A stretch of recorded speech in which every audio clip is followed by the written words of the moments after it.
Happy Thursday, y'all. It's another episode of the Bigger Than Food Podcast. I am your host, Apollo Woods, and I say this every time we do the podcast. We have another amazing guest on the podcast, but here on the Bigger Than Food Podcast, we talk to amazing entrepreneurs and those who are making impact in their local community. We talk about their entrepreneurship journey.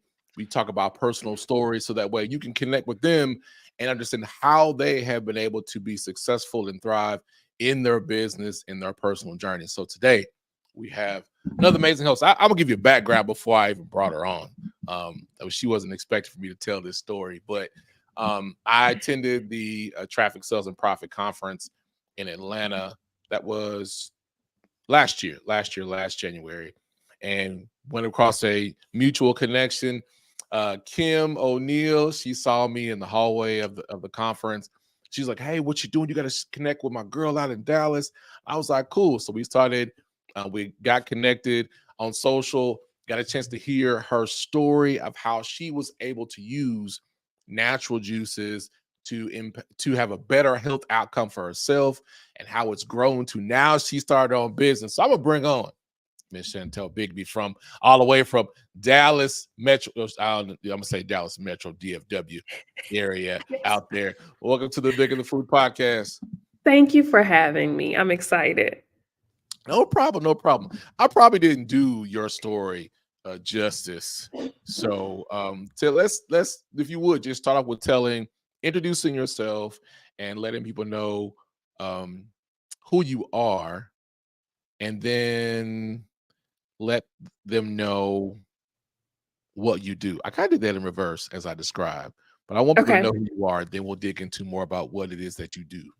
Okay, cool. Well, I'm Chantel Jones Bigby. I'm actually in Garland, but very much in the DFW, North Texas area.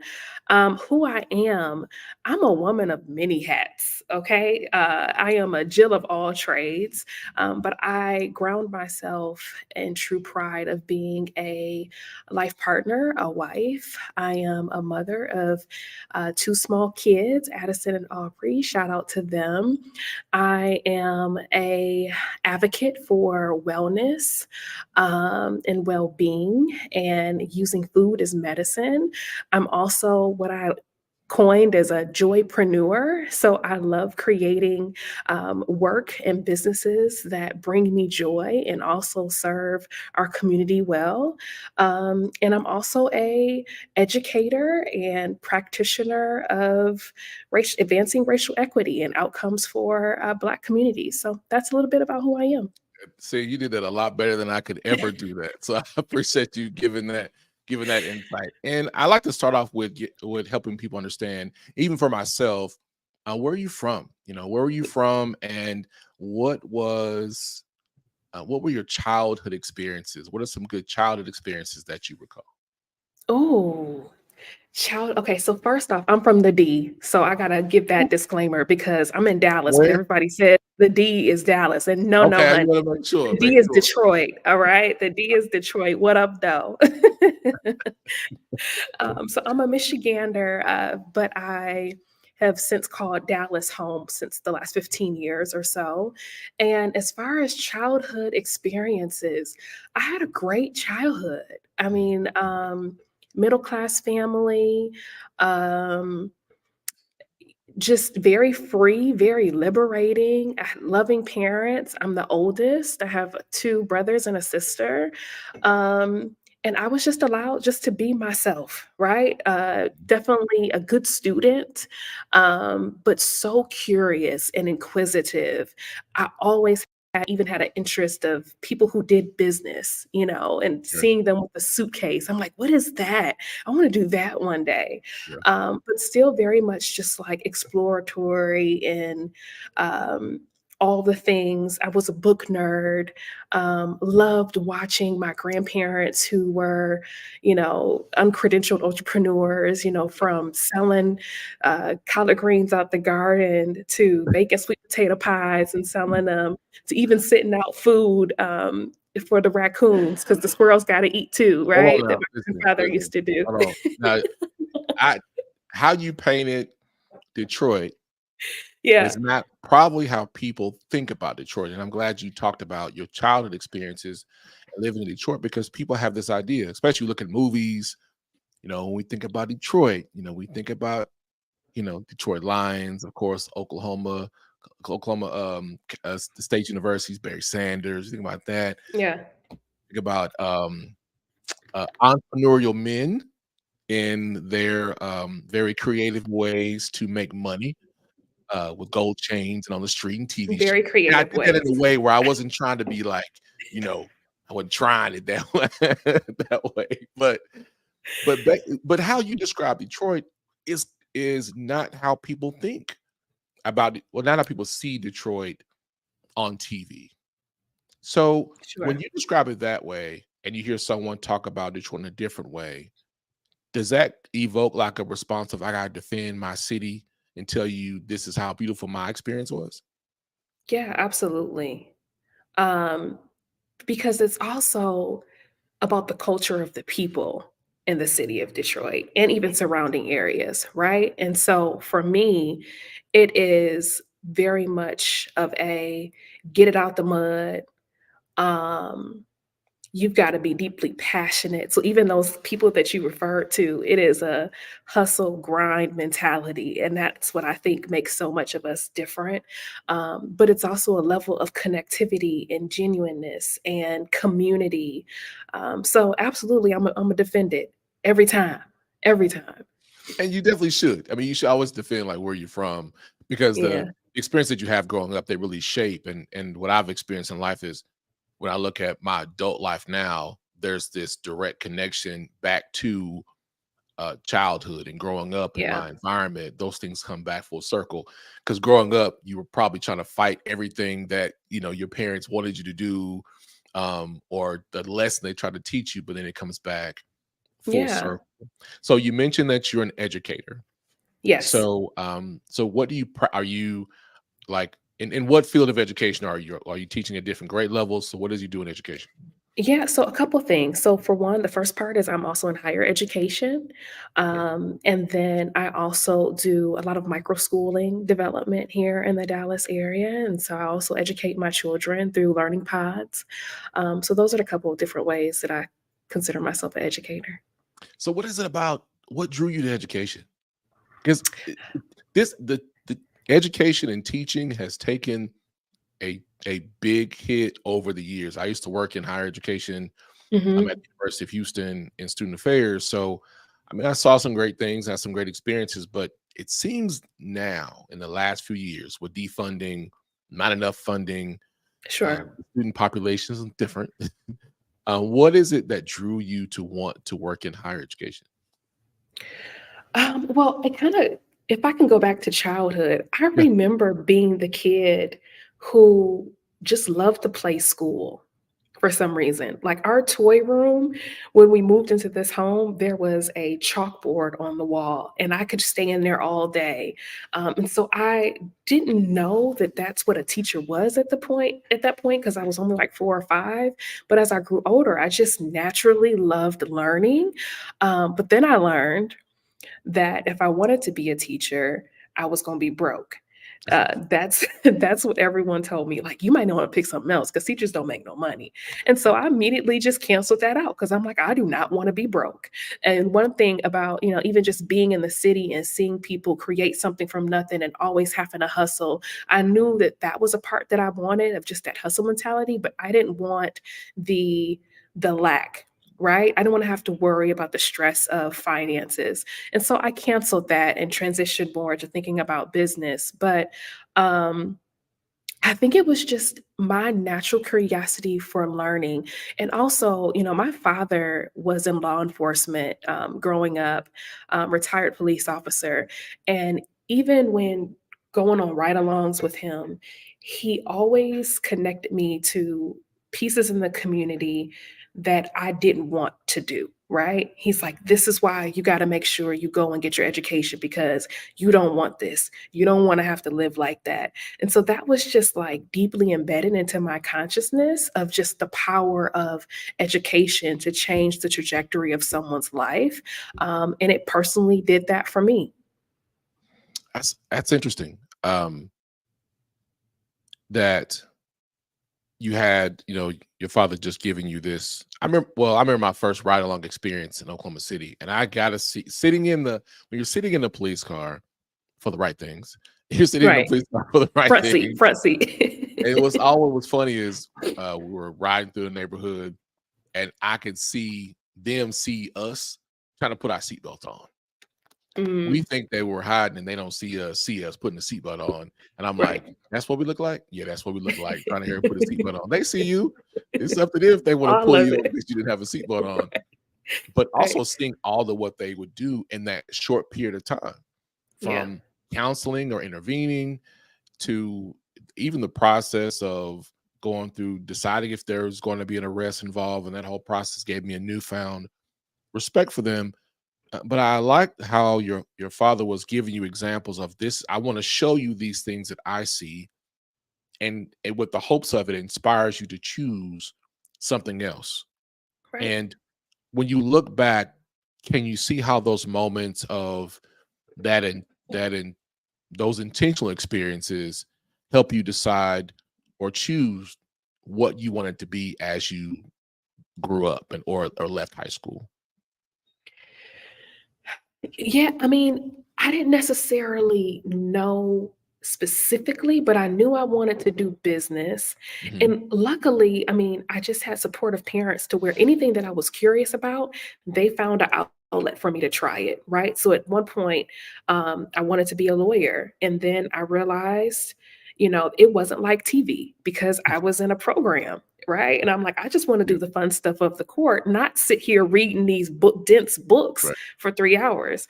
So I quickly ruled that out. But it helped me mostly to think about the life that I wanted, not Mhm, necessarily as much the work I wanted to do, but the life that I wanted. It mhm, had me think about the gifts that I had, and it deepened my why early on. Right. And so I right, knew that if I was going to college, a lot of what I think, this separated me from some of my peers and actually finishing was that my why was big. It was bigger than just going to get a degree for me. It was truly, I can't go back to X, Y, and Z, right? I know what I want my life to look like. This gave me a vision for my career path. And I knew that if I just remained steadfast and remained curious and inquisitive, that I would find the work that I wanted to do. how did you find your why? Uh, I don't, this is a really good question. This feels like therapy a little bit. How did I find my why? Um, I think it really started with remembering all that I saw. Like, I was so observant, growing up of my community and very much conscious of struggle, right? Mostly what struggle meant internally for people. And gratefully, I didn't have that experience, but there was something within me that just um, felt a sense of compassion and conviction for people that were struggling, whether it was with poverty or a low paying job or mental health. That sense of compassion was something that I deeply resonated with and wanted to support. So, if anything, that gave me my reason for anything that I wanted to do with my life and my work. I wanted to support a social disparity, Mhm. right? So, that's kind of where my why started to kick off. Okay. Okay. So it sounds like you were like really in this in this environment, or environment was created for you to think about how can you make an impact Yep. in your community or wherever you went.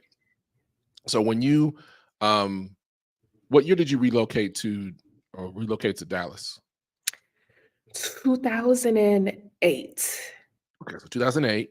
Yep. And in 2008, you're in Dallas, new city, New city, um, fresh out of college. fresh out of college. Yep. Did you have any family there, any friends there, or you No, were just like, I'm going to Dallas? I was gone. I was Okay. gone. I knew that I needed to see something, bigger than Detroit. right? Because most people I knew there, they never left. They couldn't tell you about any place else aside from going back to see family in Alabama or Mississippi, right? Mhm. So yeah, 3 weeks after, graduation, I was gone and I packed up my car with whatever I could fit in there, and my dad helped drive me down and started anew. So what was that? What was that conversation like when you were talking about, hey y'all, I'm moving to Dallas. I'm not coming back to Detroit. Moving to Dallas. Well, I couldn't tell them I wasn't coming back, or that would have been a problem, right? That would have been a problem because all of my family is there, and it was really difficult because no one really understood why I was leaving. I mean, they got it, but it was still like it made everyone really uncomfortable, and it could have also been because I was so young. I was only 21 years old, and I'm going to this state, and it's also Texas, right? So I remember, me sharing my address with my grandmother and her saying that I was living off of a highway that was named after a previous, president, and just worrying for me, for my safety, and so that part was really hard, and it probably took about 8 years or so before my family Right. was like, "Okay, I think Chantel isn't coming back." But once I had to explain to them, again, since being a young girl, I've always just been so curious, Yeah. and so I just wanted to see a different part of life and the world and see if I also can make it.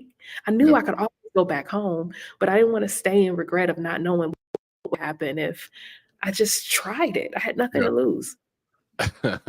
This it's interesting you say that because when after high school, I applied to attend two universities, Morehouse and the University of Tulsa. Okay. I got my acceptance from Morehouse first.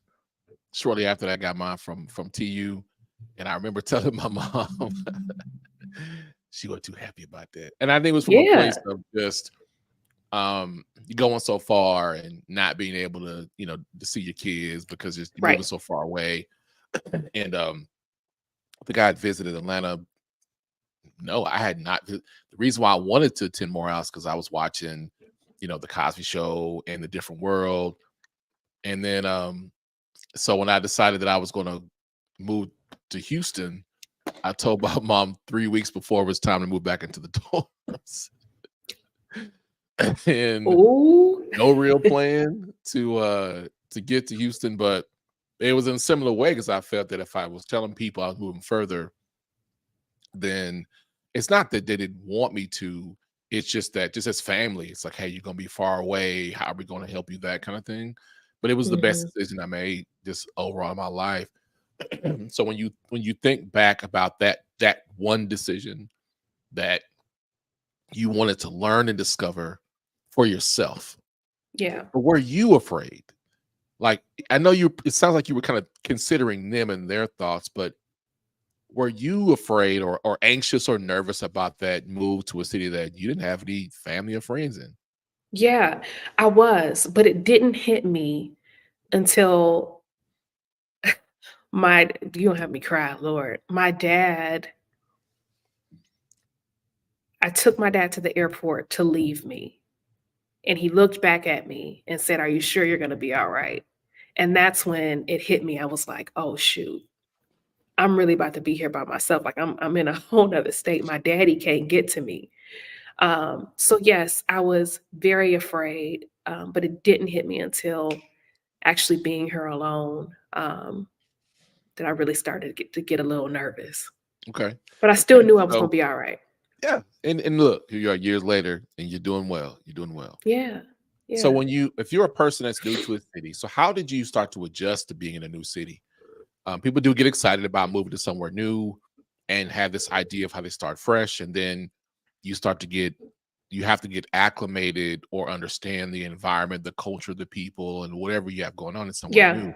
So, what did you do to adjust to Mm. being to now feeling like where you are in Texas home? Yeah, well, the first thing I did, I didn't have much in my apartment anyway, but a blow up bed, right? And some clothes. So I knew that I couldn't just stay in the house, Hmm. right? So luckily, you know, I've always been a very social person, not too shy. So I would go to the gym and just talk to people like, "Hey, I'm new here, like, can you tell me where to go?" It also helped that I'm a member of a sorority. Shout out to Delta Sigma Theta, Sorority Okay, Incorporated. okay. Clash of the So pyramids. yes. So that also helped, right? Of just having a community where I knew that I could go to make some connections. But I also remembered what my grandfather told me years ago. He said, "Baby, if you go to a new city, all you got to do is find a Martin Luther King Boulevard and you're going to find your people." And that's what I did. And so when I got to Dallas, I didn't know it at the time, but that was considered South Dallas, Oak Cliff area. I went to Martin Luther King Boulevard and I just started talking to people. Yeah. And before I knew it, especially going to a black church or whatever, and I started getting invited to stuff. And so, Apollo, before I knew it, I mean, I was busy. I was busy. I started Yeah. also joining different city initiatives and volunteering. I mean, I did so many things, but the Mhm. biggest thing was I just got active and started connecting with people. Yeah. And it's interesting that I've heard that same thing too. I was told the same thing. You find you a church and you gotta find MLK Boulevard. Anywhere you find that, you're gonna find black people. And That's it. how we're not even gonna go into the how the streets were named, why they were named that way, but it Right. becomes that landmark of knowing, like, if I'm new to a place, I gotta find names of black leaders that help me identify there are gonna be some folks there I'm gonna identify with. That becomes my Mhm. safe place to be able to start Mhm. with. And on top of that, being a member of a black sorority and having those connections to help make it easier. So I'm a firm believer of using networks and relationships and member-based organizations, black-led organizations to get acclimated whether a new city or even in your city where you live in now. I want to change gears a little bit and talk about the business. Okay. So, how did this passion for juicing come along? I know there's a story to it, there's a why to it, but I also like Yeah. hearing it again because I love hearing you talk about it. So, what prompted you to want to start juicing first? Let's start there. Okay. So, what started it all was I had chronic health issues. I got my first diagnosis of high cholesterol, high blood pressure when I was just like 16, 17. And from there, it just kind of kept going up. So at this point, I'm in Dallas. I'm in my early 20s and I just started getting curious again. So everything always goes back to that curiosity. I go back to the doctor and they just tell me, well, you're gonna need to figure something out, or we're gonna have to put you on some medication. And that's when I said, so I don't want to do that. What are Mhm. some other options?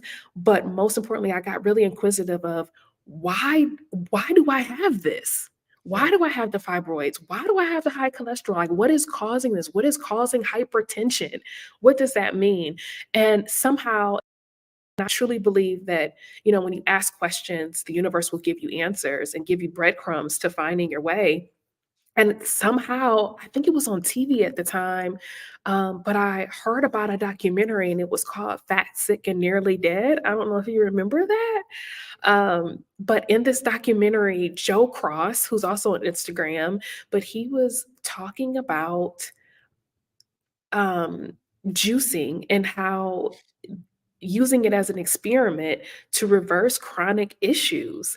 And so seeing that made me get really inquisitive again. And I ran straight to Walmart and got the cheapest juicer I could find, just threw some stuff in the juicer and absolutely spit it out because it was disgusting. But at least that started um, the journey of knowing that juicing and food essentially can also be medicine. Mhm. So, what was the first juice concoction you tried to make? It was that was some disgusting. They were apples. like, I don't know what I'm doing. This is nasty. Yeah, I think it was some apples and beets because again, I kept hearing and just doing my Google research that you gotta get beets in for, cardiovascular health, and beets actually now is one of my best-selling juices, but I made it at the time because I was just trying to get more beets in, and it was so Mhm. bad. It tastes like from the pit of the earth. It was so horrible. So I get it when people say, "No, just don't taste Mhm. good," until you have the right one, but that was my first one. Absolutely horrible. Don't Okay. So recommend. then you started juicing and you started at when the process of making the juices and just exploring into health for yourself, how could you describe like the process of for you how well, one you had to stick to it, right? You had to stick Yeah. to it to get those desired health outcomes.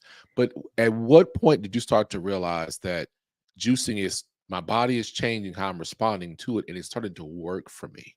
Like, do Yeah. you recall that space? Now, this is before business. This is you as the individual trying to find things through juicing that's going to work for your body.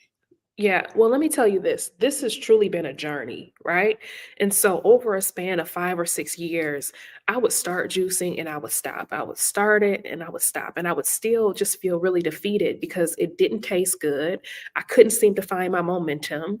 And then I was still working through the balance of, the timing of it all and prepping and cleaning up and all that type of stuff. But I really hit a 360 when I had my daughter and when I became a mother, where once again, I still had these same issues with when I went to get my health checkup. And I had to make a decision to be consistent. And so I rededicated everything to being consistent. And I said, this time, no matter what this juice tastes like, I'm going to drink it. I'm also going to incorporate some other lifestyle things because we know juicing alone is not going to do it. And for me, that just like walking. But I started making the juices. And to be honest with you, Apollo, it wasn't, I think my mindset shifted away from, the chronic issues that I was trying to reverse. I noticed that I felt joy again, and I didn't realize I had lost my joy over the past 10 years. I just Mm, didn't feel good in my body.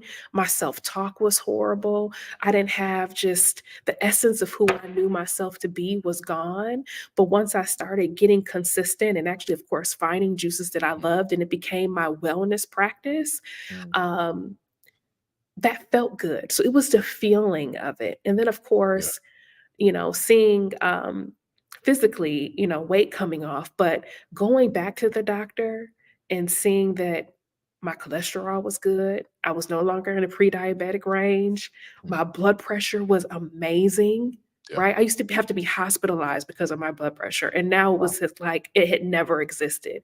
So it Wow. was that showed me, oh, this is for real, Mhm. right? Like this don't just work for white people, Right. right? And that's a thought that I had, but Yeah. I felt joy again, and that made me want to do better. I'm glad you said that. When I turned 35, I was the healthiest I'd been.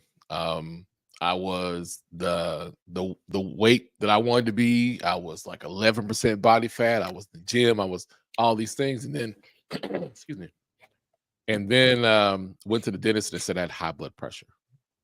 You went to the dentist. Yeah, Yeah. and they were like, "Are you okay?" I was like, "What are you talking about? I'm just here Right.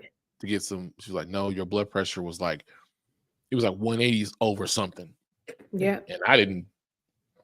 But I was, pre-workout and stuff like that. So then fast forward, I went to a nutritionist and she had me do this activity.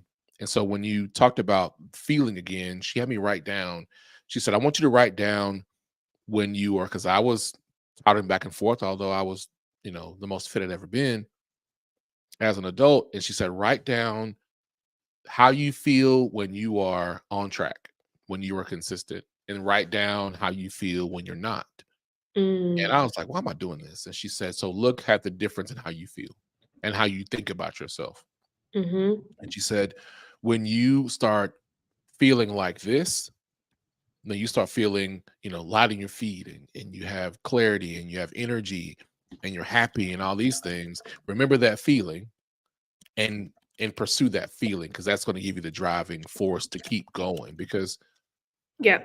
choosing to be in this wellness journey and change unlearn habits, you got to find a deeper reason. Yeah. So it's great to hear you talk about you found the joy again. Which is that a reason why you named your company what you named it? Yeah. It is, because it restored my joy in so many ways. In so many ways. I mean, and again, juicing became my wellness practice holistically, right? And so I found that I'm better to myself. I talk better to myself. I'm a better mom. I show up better for my community. I'm a better life partner. So yeah, everything is rooted in joy. Okay. Everything. And I think that's the starting point.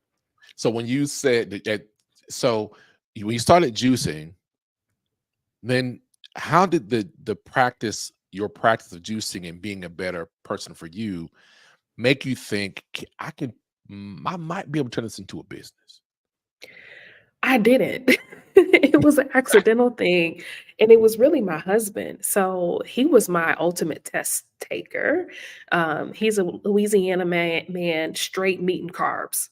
That's all Uh-oh. he eats. Uh-oh. You got a man All who he loves eats. roux. He loves sauces. Listen, and so one day, it wasn't that I asked or I thought, "Could I turn this into the business?" I was thinking, is this good enough for my husband to enjoy?" Because if he likes this and he drinks it, then I'm on to something. I might need to think, more broadly. And so one day, I just happened to get the courage, because that's what it felt like. Because this man was not he does not eat vegetables, barely eats any fruit. And I gave him some of the juice and I was like, "Babe, just can you try this?" And I think it was at the time our blue bliss juice and my beet juice. And his eyes lit up and he's like, "Give me another sip." And I'm like, "For real?" And he loved it. So he did that. And then he's not big on social media. He went to the gym and he happened to be recording himself drinking the juice that I made. Yeah. And he's like, "Y'all need to come and get y'all some juice from my wife. Like, it is so good. I don't even do this type of stuff."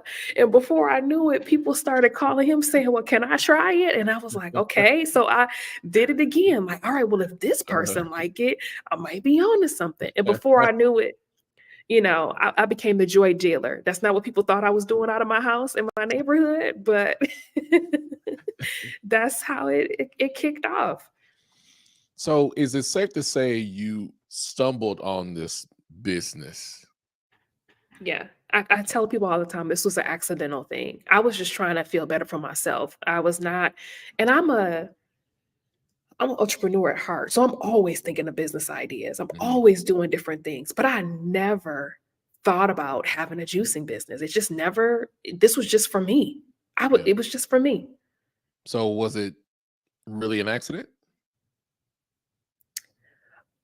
I feel like, I don't know. I mean, divinely probably no, Okay. right? But on paper, I guess it feels like Yeah. it wasn't planned. I didn't Yeah. start off with a business plan, you know? And I some of didn't those have that intention. best ideas come from it. You just didn't plan it, but it's also connected to something that you already done.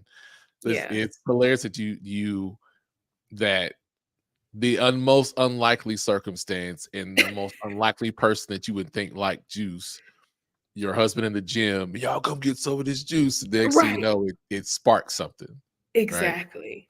So Yeah. then when you started getting those orders that were coming in, did you have anything set up? Did you have anything set up to where you can handle this demand, this ask for people wanting these juice recipes that you were doing for yourself, but now other people want them?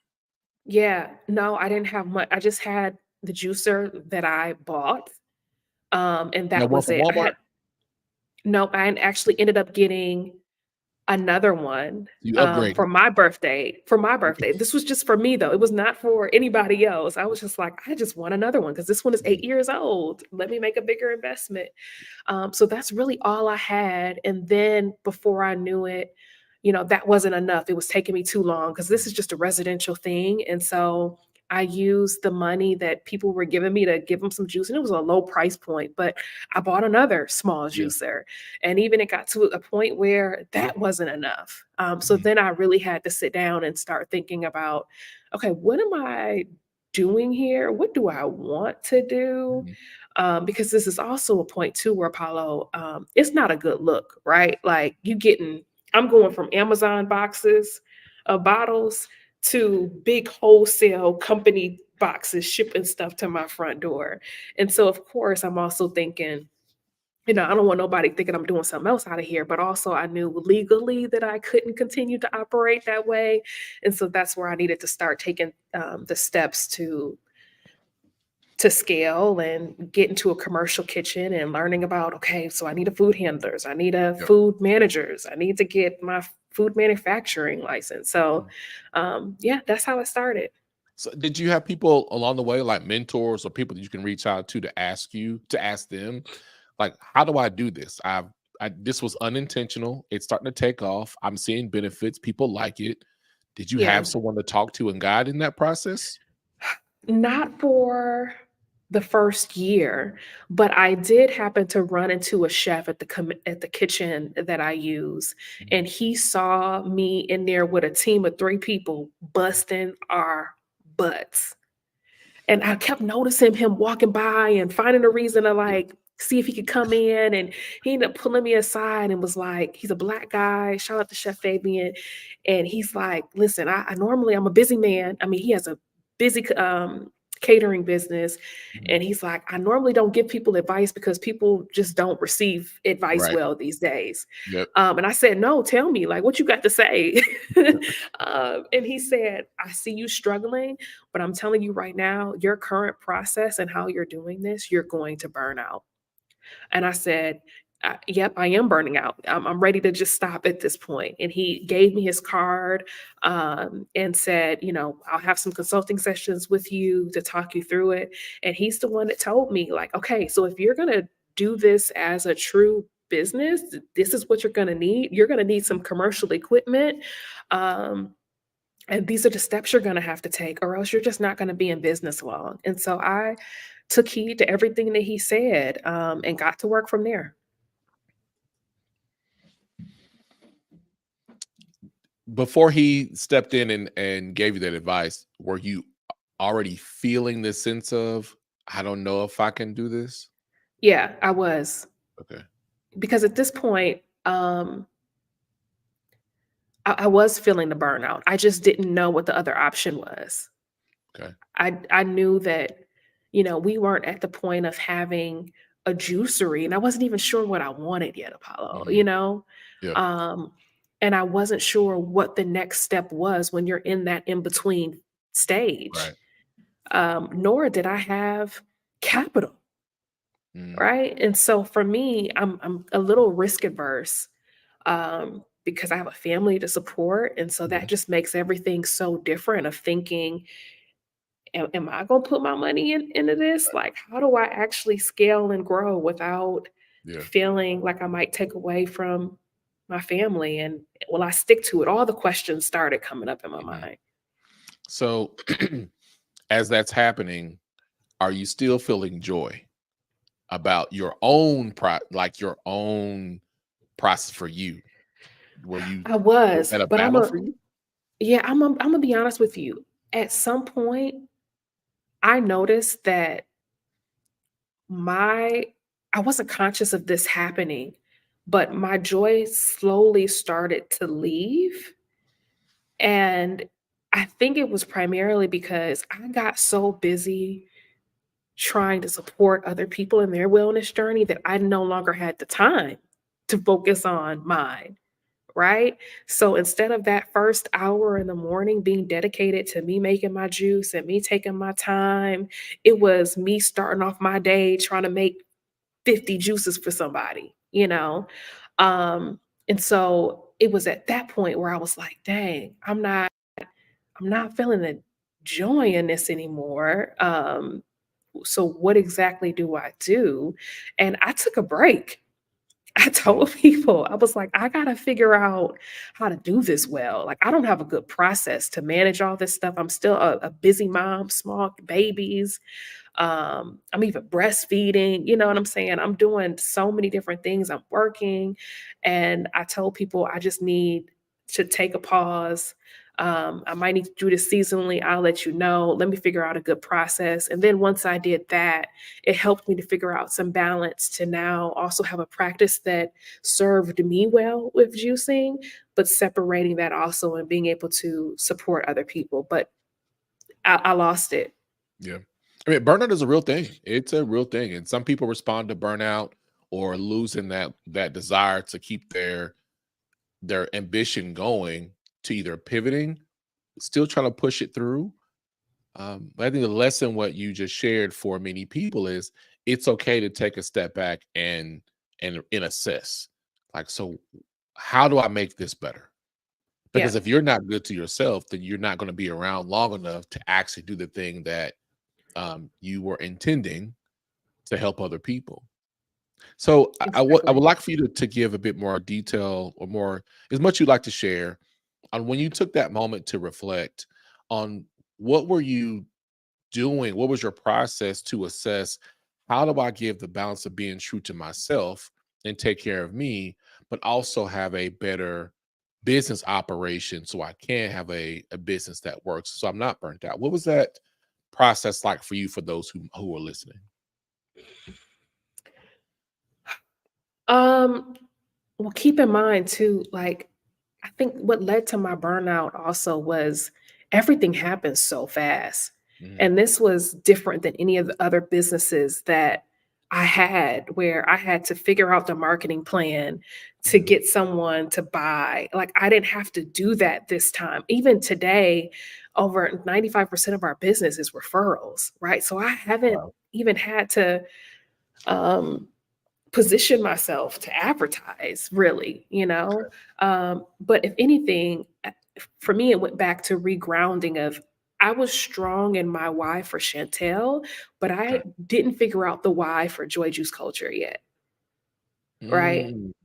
I didn't figure out why am I doing this? Like, or what is my aim here? Like, what is my goal post? I didn't have time to think about all of that because it wasn't a traditional business process.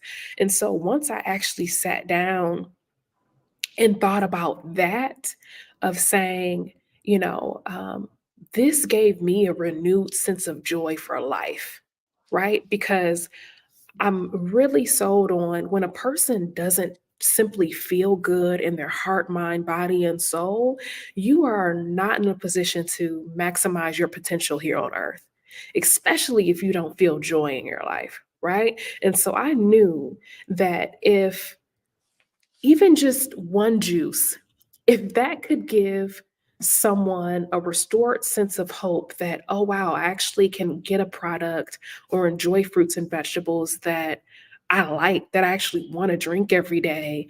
And this helps me feel better in my day to go about my life mission and in achieving my goals and my mission in life, then that gave me a deeper sense of purpose for it's like you say, this is bigger than food. For me, this was bigger than juice. This was about restoring joy and generational health in my community. This was about hoping that we didn't lose another person from something that was preventable.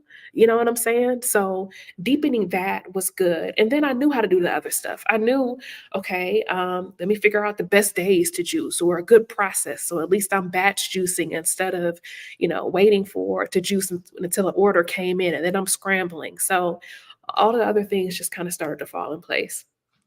Yeah, and it's when I hear you talk about, that sense of joy, what comes to mind is like the difference between joy and happiness, not love and happiness. I know people hear that Al Green song, they're like, you say love and happiness. No, I'm joy and happiness because to me, happiness is tied to how you feel about something. and our feelings change. When I think Yeah. about joy, especially from the biblical perspective, it's joy is not tied to a condition of what's going on. Like joy is just Yeah. joy. You can have joy in a circumstance that just not ideal. You can have joy, and maybe I'm not at my weight or health goal yet. Maybe I'm not there yet, but I can still have joy in the process of it. So when I hear you talk about you wanting to have that joy in what you're doing, in my head, now this is just me as a marketing branding person. As I hear you talk about it, and I hear the guarantee to me the guarantee of choosing better, right? And using Yeah. juices, it's even if you're not where you want to be, you can still experience joy through juicing. Yes, absolutely. I made that up. Now you know that's I don't know if Y- that's real, but I just made it up No, because it's good. You're that's just good. what I get when I hear you talk about it. Yeah. And I love the And it's really transparency of the you journey. sharing. Yeah. It's the joy and the journey of doing better, feeling better, giving better, Mhm. right? And Yeah. so that's the separation for me. It wasn't because I knew none of these things I talk about we're just going to change overnight. Right. And so I'm even still learning how to be present, learning how to find these pockets of joy, even if it is small, but also grounding myself in how I want to feel, even if I didn't quite feel there feel it yet.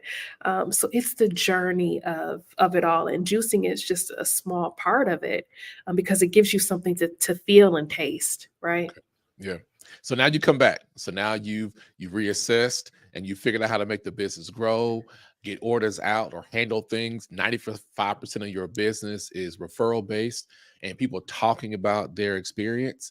So then when you come back, what was Yeah. the difference when you came back with a renewed sense of how I'm going to prioritize my own health and my own joy in your business as Joy Juice Culture?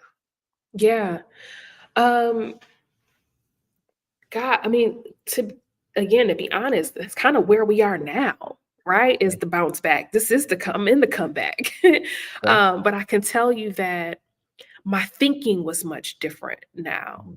And so now um I'm okay with saying no for different things, Mm, right? And so I'm very much rooted in is this a heck yes or is this a heck no? Right? Like I'm no longer just doing things just because someone asked me to do it. So that's also helpful. But I think it was my energy is so different that I I know we don't talk about this a lot in business and entrepreneurship, but I feel like I started to attract business opportunities that brought me joy. mm, So a prime example is, um, expanding to collaborative partnerships with other businesses to produce juice, to even doing consultations, like things kind of expanded beyond just, me and their juicing, to being more creative and thinking about labeling and product packaging and all those different things. But most importantly, opportunities just started to come. and what that sounded like when you said that, it sounded like you started to insert yourself to being in community with other people, Mm, whether yeah, I guess so. like-minded or having ways where you can help each other, serve each other. I got the sense that when you started to engage in community with others along the journey or who were doing well, your desire for it and your attention to details improved. I wouldn't say It changed, did. but just improved. It did. It did. And one of the biggest things too in my bounce back, right, was I think I was trying initially once I started getting so busy and all of this, I started comparing myself to other just big juice brands. Yeah. And I was trying to do what they were doing, Mhm. and I was just so much in the production of it all. Um, but in essence, when I had this downtime to truly just think, I was just like, listen, if I'm gonna do anything, I've gotta feel good about it. This has got to be unique to Chantel. Yeah. And so I made a conscious choice that from this day forward, I wasn't going to really look at nothing nobody else was doing. It was just going to be what felt good to me, that I was going to play. Right? I was going to play with my business. I was going to play in my business. Every idea that I had, I wasn't going to be ashamed of, one janky label to trying another one and putting it out there. I mean, I just lost all sense of fear and trepidation and shame, even for taking a break. I don't know where that comes from, of just like feeling like something is wrong with just saying, I'm tired, y'all. I'm tired and I don't like how I feel. And that's not why I started this business. So I just need a minute. Yeah. And not feeling bad about that. And then coming back to being transparent of what I was struggling with. Like, for Yeah. some reason, transparency, I think, really even propelled our business. Yeah. Yeah. It's I found that when you are being transparent about whatever you're going through, people will, well, not, I'm gonna not put it on the people. Society and influences want us to scale back. Yeah. Like, be like everybody else. Well, that's what everybody else does, or this is what I've seen somebody else do. But what if that's not you in that moment, in that space and time? Look at every big brand and how they started. They did what they felt like that they wanted to do. Even before they became a big brand, they did things that were unconventional. And as they've learned who are they're going to be. So if Chantel in her juicing process doesn't take time for herself and be who she is and who she's going to be, how are you going to know what true potential that you're going to have? Yeah. So to be able to say, I got to take a step back because there's somebody watching is going to say, I got this business, and public opinion is going to get mad at me if I take a break. Yeah. Well, you're going to have to take a break if you're not here. Exactly. Right? Exactly. Yeah. So Right. the world was my oyster, right?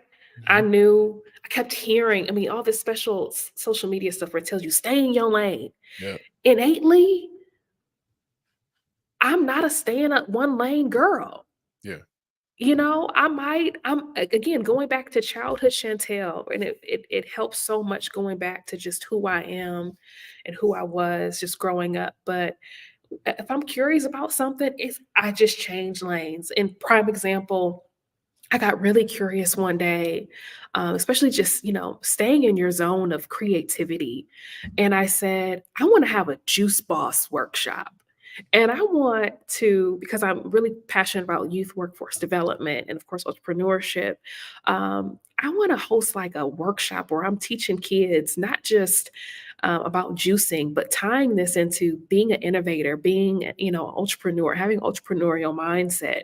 And when I tell you, I'm still getting feedback from that Juice Boss workshop, and now have been asked to do it again with other community groups and organizations. Like, that happens by knowing that I don't have to stay in this lane of what people think I should be and what I should do as a juicing business.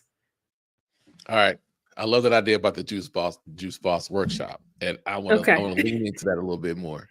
I know cool. we only have a few more minutes left, but I love that when you said something about it was almost like you're going to do it, right? And Yeah, just by trying something different, you tapped in to more people. Um, so you did it, and what's been the most surprising thing that you've noticed after doing this, of taking the chance of doing the Juice Boss workshop? What surprised you the most after? um, I was kind of surprised that the kids enjoyed it as much as they did. I mean, I had all the stereotypes coming in that I knew that I was going into a low income community. I knew I was even going into a school where the kids were disengaged, Mhm. right? I had every reason to think this was going to be dead on arrival. Okay. um, but when I tell you the adults were in the back of the room and at the door, just standing in awe of, oh my gosh, they actually listening. They actually are engaged. Yeah. Like, they created something. that they're proud of. The kid that wasn't talking is now up in the front, and he's pitching his juice that he created, and the juice name, and he's into it. So that was the part where I was like, oh, Yep. okay. There is no failure here. Like, it's all gravy, and the kids enjoyed it. And just think if you'd have fell into the mindset of fear and not done it, then you Yeah, would not have the opportunity to see how you're teaching them entrepreneurship, you're teaching them ideas, you're getting them excited through juicing, and you got kids who probably didn't engage as much in the traditional classroom. You saw them do that. I saw them do that. I did. I All right. did. So then, what's next after that, though? So it okay. That's not the question. Okay. So from that experience, did that start to inspire you to look at what other things can you say yes to and try for your brand? Oh my gosh. So many things. From community challenges to also kind of going back to the drawing board with my vision. I don't know if that's going to answer your question, right? Yeah, no, But it no. helped me to see too that, even with the Juice Boss workshop, I had the idea, but innately I wanted to find something that existed already like that to show me how to do it, Mm. to give me a little bit more confidence, or kind of like a blueprint, and it didn't exist. So I didn't see that. So I quickly just said, okay, I'm just gonna have to create this from scratch. Mhm. But going back to it, expanded my vision for what's possible. I knew in that experience that there was a sense of restored joy and hope for these kids, right? The biggest thing, again, this was not about them learning how to make juice, really. This was about them realizing that they could create something that they didn't know that they could, right? That they are more creative than they knew that they were, right? That they could work with a team to create something from nothing. That is what came out of this. So, if anything, this kind of sparked another curiosity in me, is that what if this could be a model, right? To where someone, they think that you're coming in to just talk about juice, but it's so much bigger than that. So could this also help us close the equity gaps that are happening, and just the connection of internships or apprenticeships, or just early career opportunities for our youth? Like, the world just kind of opened up to entry points to solve problems that are unique for our communities, and doing it in a unique way. I love that. And as you were talking, I started thinking about how you were talking about how your dad would take you on these ride-alongs and show you things in the neighborhood. Um, can you potentially see any connection back to the early childhood moments and then this workshop or activity that you created Oh in this moment man. some decades later? Mm, Apollo. I'm just saying, Oh. look, I need a national TV show. Anybody watching, put your boy on some national Oh platform. my But just a quick question. gosh. Don't you do it? Um, Don't you do it? um, Don't you do it? And we ain't I gonna drop know, we ain't right? dropping no My volume daughter on that. just came down too. So I didn't think about that. That did not resonate until you said that. Um, but now, as you mention it, there's such a unique divine connection to it, because it's hard to be what you can't see, Right, right? right, It's hard to know what you don't want until you see it. right. It's hard to know what you do want and what you want more of until you see it. And so it was, even in that experience with working with the kids, I saw their eyes open, Mhm. right? And again, it was bigger. It was so much bigger than juice. I love it. I love it. And I enjoy these.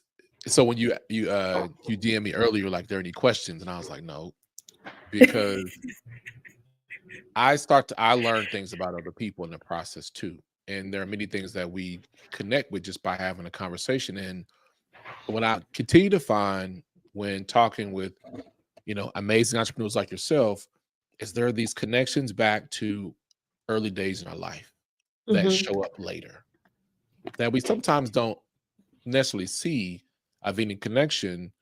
But then as you think you're doing something that does not connect to a past experience, or how this experience might connect to a future experience that's yet to be seen, it makes you wonder, as I'm on my, and these are for people who are on a purposeful journey, a purpose driven, Mm, it makes you wonder, I'm not in control of what I'm doing. I'm following a path mm, that I'm supposed to be on.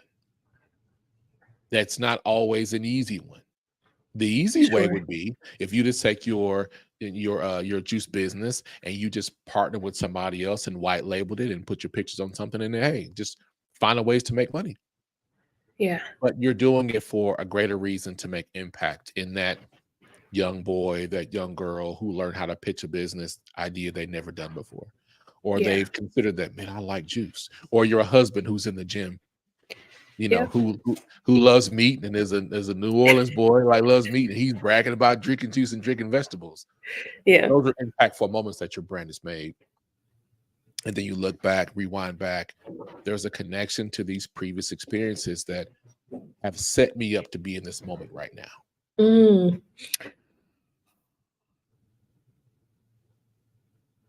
yeah. So Absolutely. as we wrap it up, because I know we're I over know. And you time, about to but have me ugly cry. We done got to the end, and now you ain't gonna do it. My lash is about to I don't come want to do off. that. I don't want to.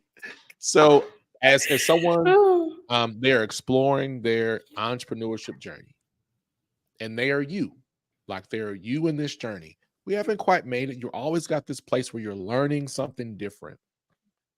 And someone says, you know what, Chantel, like I want to be an entrepreneur too. And they come to you, and what are 3 pieces of advice that you would give them from your experience in entrepreneurship that you would relate to them? What would be those 3 pieces of advice that you would relay? 3 pieces. Um, the first, I mean, it's always gonna come back to joy for me, right? Like, yes, the business plan may look good. Yes, it may solve a need in the community. But is it something that could bring your heart joy, right? So that would be the first thing. And then the second, I would say, of course, going back to your why, right? Why are you doing this? Um, and then lastly, I wish somebody would have told me, just throw it all to the wall, right? Throw it all to the wall. Don't have fear about, is it going to work or not? Like, we spend so much time in the zone of fear, but mostly it's not even rooted in, like, am I afraid to fail? But am I afraid for other people to see me fail? Right. So that was the biggest lesson that I wish someone would have told me, is that don't care about anybody else watching. It's just you. Yep. It's just your show. Every idea, throw it all to the wall, and you can't go wrong. You can't go wrong. Yep. So if you listen to those 3 things that you just shared, all of them to me come back to making it simple. Here's the simple thing I would say: do you. Yeah. Yeah, do you, because you were going to do something uniquely based on your life experiences that's going to come out in a beautiful way. Just Yeah. do you. Do it the way that you believe is best for your business, Yeah. for your life. Because at the end of the day, when you have to make those decisions, those people that you think are going to be there to help you make that decision are not going to be there. Not because they don't Exactly. want to be supportive, but at the end of the day, you have to be good with the decision that you've made.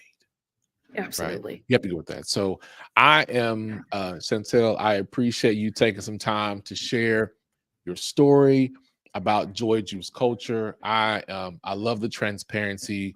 I love watching your social and seeing how you are doing things. So if someone wants to support you, buy your juice and support you on social, or actually spend money with you, how does the person do that? Yeah, sure. So you can follow me on my personal page, Chantel J Bigby, but also you can follow Joy Juice Culture. And so even if you're not in the Dallas area, you can still get some of our products. Our sea moss gel, just go to our website and you'll see all the good things there, joyjuiceculture.com. And then I'm also going to be doing just lots of community challenges. Hold on one second, Addison, be still. Sorry, I got to go into mama mode. Community challenges just to grow our well-being practices as a whole. So that's a couple things that you can do. Awesome. I put the link down in the chat so you guys will see it down there to go shop at joyjuiceculture.com. Support this Black woman-owned business, and then listen to her story. There are some great points that she made about how juicing has impacted her personal life. So this is not just creating a company or doing something that's just a superficial thing. There's some real impact on that. Support her online and support her on social media as well. Thank y'all for joining us on this episode of the Bigger Than Food podcast. Like we always talk about, our mission being bigger than food and supporting local businesses no matter where you are. Thank y'all for listening. Do us a favor. Go to our YouTube channel at Bigger Than Food and share this on YouTube. Make a comment, subscribe to us, and share your channels. If you missed the full episode, you'll be able to watch the replay watch the replay now. Thank you for your support, and thank you for supporting Black-owned businesses like Joy Juice Culture. And like we always say, our mission is bigger than food. And until next week for our new episode, we'll see you next time.